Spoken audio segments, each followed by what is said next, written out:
السلام عليكم، ازيكم يا ابطال؟ ان شاء الله تكونوا كويسين وعلى طريق النجاح معانا مكملين. هبتدي الفيديو بسؤال بسيط: ايه اللي بيخلي ناس معينة في شغلانات معينة بيكونوا مميزين وفي وظائفهم بيندرجوا تحت ناس لا يعوضوا؟ مثلا عندك مهندس مميز، عندك مطور مميز، عندك فوتوغرافر مميز. ايه تفتكر السر اللي مخلي الناس دي ناجحين ومميزين في اماكنهم؟ السر ببساطة يا بطل ان هم بيبنوا نفسهم عن طريق سكيل ستاكينج، تجميع المهارات، وده اللي هنتكلم عنه في الفيديو بتاع النهاردة. خليك معايا عشان تعرف يعني ايه سكيل ستاكينج وازاي نقدر نطور المهارات دي ونبني نسخة ناجحة من نفسنا، والشركة اللي انت شغال فيها هتحطك تحت بند لا يعوض او مستحيل يعوض.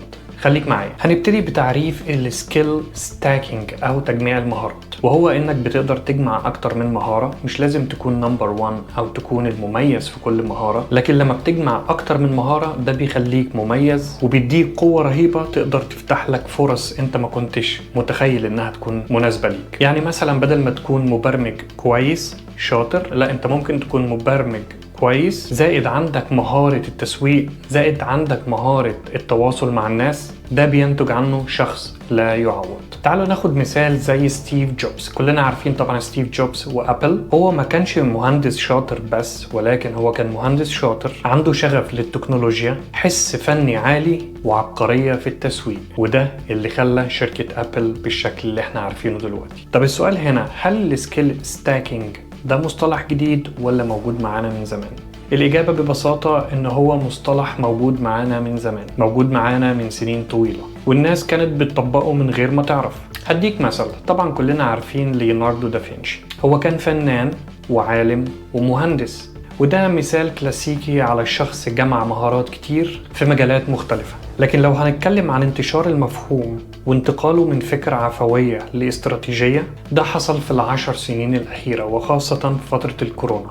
الناس أصبح عندها وقت كتير وابتدت تتعلم أكتر من مهارة وهي في البيت. منصات زي يوتيوب، زي يوديمي، زي لينكد إن ليرنينج كانت متاحة في الوقت ده، وادت فرصة ذهبية لناس كتير تنشر المحتوى بتاعها وناس كتير تتعلم منه. والشركات كمان في الفترة دي ابتدت تدور على ناس عندهم أكتر من مهارة، مش بس متخصصين في حاجة واحدة. فاللي حصل بعد الكورونا إن ده بقى توجه عالمي، والناس ابتدت تفهم أهميته وتفهم أهمية تجميع أكتر من مهارة كخطة ذكية وبناء مستقبل أفضل وتطوير الذات. طب إزاي نبتدي نبني الستاك بتاعنا؟ النقطة رقم 1، اعرف انت شاطر في ايه نقاط قوتك. ممكن تكون تقنية، ممكن تكون فنية، وابتدي من هناك. رقم 2، ابتدي تدور وضيف مهارات على المهارات اللي عندك عشان تبتدي تبني ستاكينج مطلوب. يعني مثلا لو انت ديفلوبر بروجرامر، ابتدي اتعلم التسويق وفن التسويق. لو بتعرف مثلا كتابة، ابتدي اتعلم التصوير. فكر دايما في ايه اللي لو ضفته للمهارة اللي عندي هيخليني متميز. رقم 3، لازم تركز على المهارات المطلوبة اليومين دول، زي مثلا مهارات التواصل، الذكاء الاصطناعي، التفكير التحليلي، حل المشكلات، او صناعة المحتوى. طب انت دلوقتي ممكن تسأل مين ناس قدرت ان هي تبني الستاكينج وفعلا وصلت انها تبقى ناس مميزين؟ الإجابة بسيطة صديقي، آلاف من الناس. بس انا هديك مثالين لأهم وأشهر الناس اللي فعلا بنوا نفسهم وبقوا مميزين بأكتر من مهارة. رقم 1 معانا مارك مانسون. ده كاتب عادي، لكن قدر يجمع ما بين الكتابة النفسية والأسلوب الجريء وفن التسويق، وقدر فعلا يوصل لنا أعماله بشكل مبهر وملهم. الشخصية التانية، وأكيد أنت شفته على السوشيال ميديا حتى لو مش عارف اسمه، لأن فيديوهاته مالية السوشيال ميديا، ألا وهو جاري في. ده بيزنس مان قدر يجمع ما بين مهارة السوشيال ميديا، بيحب الكاميرا وبيعرف يحفز الناس. ودول كانوا شخصيتين على السريع قدروا ان هم يبنوا نفسهم باستراتيجية الستاكينج. طب دلوقتي السؤال المهم، انا ممكن يكون عندي شغف او كم مهارة كده حاسس ان انا ممكن اطورهم ازاي؟ رقم 1، اونلاين كورسز. في كورسات مجانية دلوقتي زي ما انت عايز على اليوتيوب، وزي ما قلنا على لينكد ان.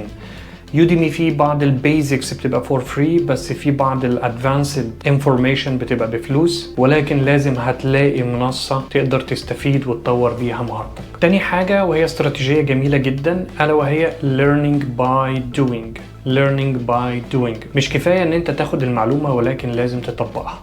طبقها، اغلط مرة واثنين وثلاثة لحد ما تتقنها، زي سواقة العربية كده. تالت حاجة، انزل السوق حتى لو هتشتغل فريلانسر ببلاش، صدقني والله التجربة في الأول أهم كتير من الفلوس. السؤال اللي بعد كده، ازاي المهارات دي تقدر تخلق لي فرص؟ رقم 1، لما تكون شخص متعدد المهارات فرصك في الشغل هتزيد. رقم 2، المهارات دي ممكن تمكنك ان انت تبتدي مشروع خاص بيك. رقم 3، وده مهم جدا، ان انت بيبقى عندك مرونة في الازمات، يعني تقدر تشوف السوق محتاج ايه دلوقتي، ولو عندك المهارة المطلوبة تقدر تشتغل بدون اي سؤال. النقطة الاخيرة، ان المهارات دي مش بتديك بس معلومات وخبرة، لا بتعرفك على ناس كتير في مجالات كتير، وده شيء ممكن تستفاد منه في المستقبل. وكالعادة هختم الفيديو بكلمتين من الخلاصة. الناس اللي انت بتشوفهم اليومين دول ناجحين هم مش أذكى الناس فقط، ولكن دي ناس قدرت تتعلم اكتر من مهارة وتحطهم في الستاكينج بتاعهم. ورسالتي دايما ليكم يا ابطال، ابتدي من النهاردة اتعلم مهارة جديدة